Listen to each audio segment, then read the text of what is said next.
What's going on, little Dragons? How are you feeling today? If you're feeling good, do let me know down in the comments below. Drop a like on this video, share this video with your friends and family. Don't forget to punch that subscribe button. Now, oh my god, this heater is the best thing in this house, man. What an amazing, wow, what an amazing day. Today, we're going to be having a look at World War II. World War II, did I just say World War One Part 2? Oh my god. Today my words are just mumbling up, man. Really talking too much, that's what the problem is. But yeah, we're going to be reacting to World War One Part 2. This is the second part of a video that I've reacted to already. Of course, if you haven't seen that already, link will be down in the description below, so you need to go check that out first.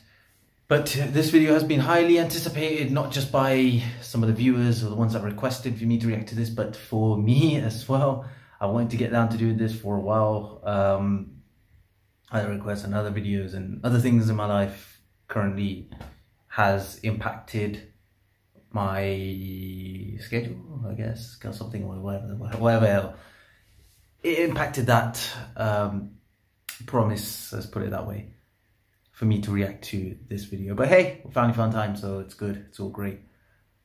First, we're gonna go and sit on my sofa, and then we're going to hopefully jump right into it. Alright, bada beam, bada boom.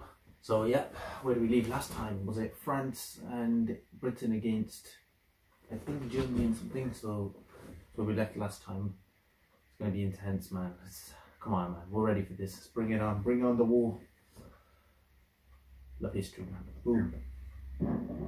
Part 2. Both sides stuck in a hard stalemate. This war wasn't going to be about taking territory, but about simply wearing each other down. Can't beat each other. The Allies had plenty of men to expend from its overseas dominions.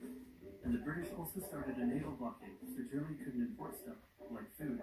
Neither side really wanted a long ruling war, though, so they both thought of ways to affect the economy so much. Front, again, number 1, new frontiers. When the war first broke out, Australia was quick to take German New Guinea.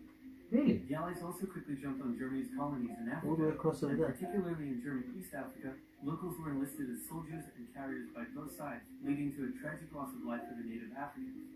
Some new combatants entered the war as well. Feel bad for them. The Allies' new friends were Italy and Japan. Japan was busy building itself an empire, so it was more than happy to take away German islands and colonies from East Asia. Italy actually had an alliance with Germany and Austria-Hungary before the war, but after some tense relations, and then the Allies promising to give them some of Austria-Hungary's stuff, they switched sides. Italy opened up a front in the mountains here, but like everyone else, they were stuck in stalemate for most of the war. The Central Powers' new friend was a struggling empire in the Middle East. The Ottomans were divided on whether to actually join the war or not, since they had been exhausted by the recent Balkan Wars. Some of the politicians who did want to join went off on their own and fired some shells at Russia, and then came back and said, whoops, looks like we're at war now. The Ottoman entry into the war was of particular concern to the British, since the Middle East was full of oil. Seems like a lot of manipulation, right? It just seems like one thing. Oh, yes, it seems like a lot of manipulation. Britain wanted like all of one that oil. country is just going to another country and like attack Russia in the Caucasus Mountains, but they weren't prepared for the cold, and getting then froze to death. Then they crossed miles of desert to take the Suez Canal from the bridge, but that failed too. Then the Allies tried to take the Dardanelles at Gallipoli in a long and hard trench warfare campaign, but that also failed.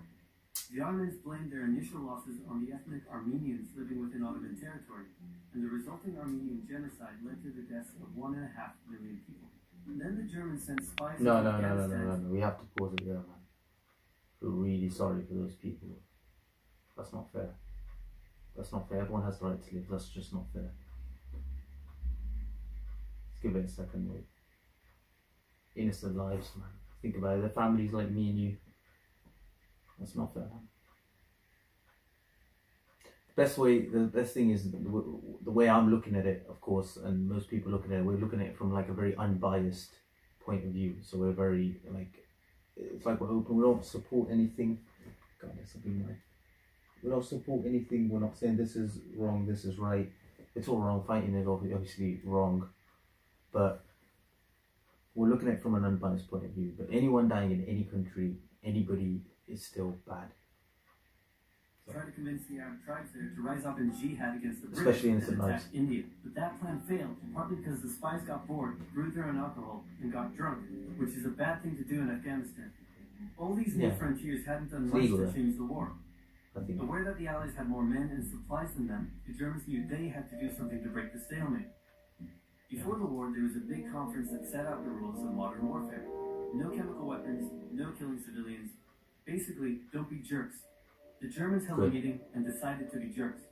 Zeppelin air raids commenced over British cities. They also started attacking the Allied trenches with chlorine gas and used submarines to sink civilian ships. One such civilian ship was the Lusitania, which had 159 Americans on board when it was sunk, further swaying US opinion against the Germans. Not to be completely unfair to the Germans, the Allies also engaged in chemical warfare soon after, and they had been hiding anti-submarine weapons on their civilian ships, which let the Germans justify their attacks. Meanwhile, Austria-Hungary still hadn't dealt with Serbia, so the Central Powers enlisted some help. Bulgaria wished it was bigger and was still bitter about losing the Second Balkan War. The Central Powers promised to make all of Bulgaria's wildest dreams come true if they helped, so they signed on, and together they knocked out Serbia. The Serbian troops retreated through Albania, which was neutral but had some ties to Austria-Hungary. So Austria-Hungary entered Albania in a friendly invasion to chase down the Serbians, many of whom escaped by sea. Goodness. It's 1916, and a lot is happening. Yeah. As if they didn't have enough enemies already, Germany added one more to the list. Portugal had been getting a bit chummy with the Allies behind the scenes, and Germany didn't like that one bit. Around the same time, the only sea battle of the war happened. Both sides had a new powerful class of battleships called dreadnoughts, but they were so expensive to build that neither side wanted to risk losing them in a battle. So they kept them in port, except for one time when they had a big fight and a bunch of them got damaged, so they didn't try that again. The UK started conscripting men to the army, so they had plenty of reserves, which is just as well because the Western Front was about to get brutal. The longest and one of the bloodiest battles of the war started when the Germans launched an attack around the French city of Verdun. The French defended it desperately, leading to hundreds of thousands of casualties. Under pressure, the French called on its allies to do something to draw the Germans' attention away, so the British started their own long and brutal fight, the Battle of the Somme, with 60,000 British casualties on just the first day. It was also here that the British first used one crazy brand new piece of sci-fi technology. The Russians had been getting pushed back further and further into their own territory, but in response to the French call for help, they began a huge offensive, and did really well until they ran out of supplies and got stuck. Seeing how well the Russians had been doing, Romania decided now would be a great time to jump in and win the war, and then they got pounded. The Greeks were fighting amongst themselves about whether to join the war or not. From every angle. The king liked the Central Powers, while the Prime Minister wanted to join the Allies. After a brief national schism, during which the country split into two, the king finally abdicated and the country reunited. With Allied help, they began a new offensive. In the Middle East, Russia was pushing into Ottoman territory from the north. The British had also made a landing in Mesopotamia to protect Persia's oil fields, and they had also sent a small army up the Tigris River to try to take Baghdad, but the army got sieged in the town of Kut along the way, and eventually surrendered. A new offensive was launched from the south, with all-out desert warfare. I'm never surrendering, the offensive was aided by one famous British tortured. officer, better known as Lawrence of Arabia, who helped lead the Arab tribes in a revolt that wreaked havoc on the Ottoman supply line. By the time 1917 rolled around, everyone was exhausted. There were mutinies in the French army, the German populace was starving, and the war had drained all of Russia's supplies. There was no clear winner, and it was still anyone's war. The only question now was, who was going to break first? And the answer was Russia. Tired of not eating and mad that a crazy magic homeless guy was calling some of the shots, there was an uprising in Petrograd complete with riots and strikes. The riots turned into a full-scale revolution, and a new government overthrew the Tsar. Then a few months later, the Bolsheviks overthrew the new government, and they pulled Russia out of the war. This was great news for Germany, who now only had to focus on the Western Front. But there was still one problem. The pesky United States of America was looking increasingly like it was going to join the war. America had been selling supplies to the Allies throughout the war, and was getting super rich off the back of it, meaning it was in fantastic shape and was dangerous to the Germans. So Germany sent a telegram to Mexico saying, It was Karl Marx. Cool if you guys There was someone called Karl Marx. The British intercepted the message, showed it to the Americans, Communist. That was the final straw. American troops began shipping out to Europe.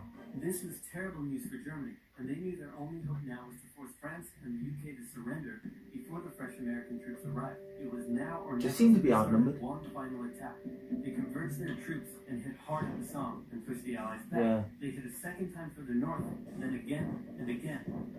With each hit, the Germans were spending more and more resources, while the Allies were getting better and better at repelling their attacks. Okay. By the fifth punch, the Allies Becoming more held the line resistant. and even pushed back. With American troops now arriving in larger numbers, the Allies launched a counterattack, and that was it. The Central Powers were being pushed back on all fronts. Bulgaria collapsed first, followed by the Ottoman Empire, then Austria-Hungary, and finally on November 11th, 1918, at 11 o'clock, Germany surrendered. At the peace treaty, Germany was forced to reduce its military, accept war guilt, and pay the bill for the war. After indescribable suffering and millions dead, the world learned its lesson and never had such an awful war again. For about 20 years. World War II. Oh my god, I can't wait to see World War II, man. Oh Lord. Yeah, never hope, man. You never even know when World War III is going to begin. But hopefully not.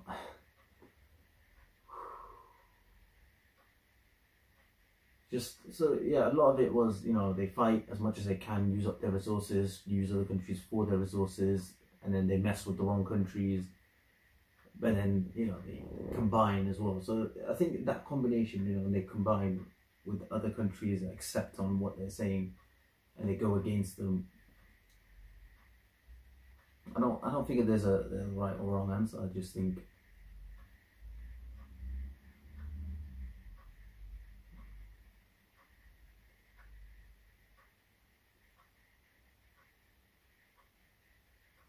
that's mad. So yeah, obviously Germany did not give up. That's why, you know, and then in the end it will lead into World War II. We'll see what that is in a bit.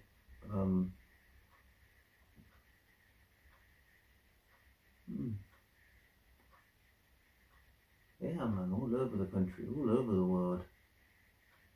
It's just like that superpower, man. It's just them overpowering one another. And of course, if Germany won, the language will be different. The language we're speaking will be probably German. So yeah, everything, these sort of things led to our lives right now. If this didn't happen, like, even though I ask, we don't want these people to die, we don't want this sort of thing to happen, that led to the world we are in today. The world wouldn't be like it. Maybe better, maybe worse, we never know, but most certainly would not be. It couldn't be the exact. No, I don't think it would be the exact same. I think it will be completely different to the world we live in right now. So yeah, everything happens. Everything that's happened has led to what's happening right now, and what we decide to do right now is going to lead to the future. So I don't know. I just don't know.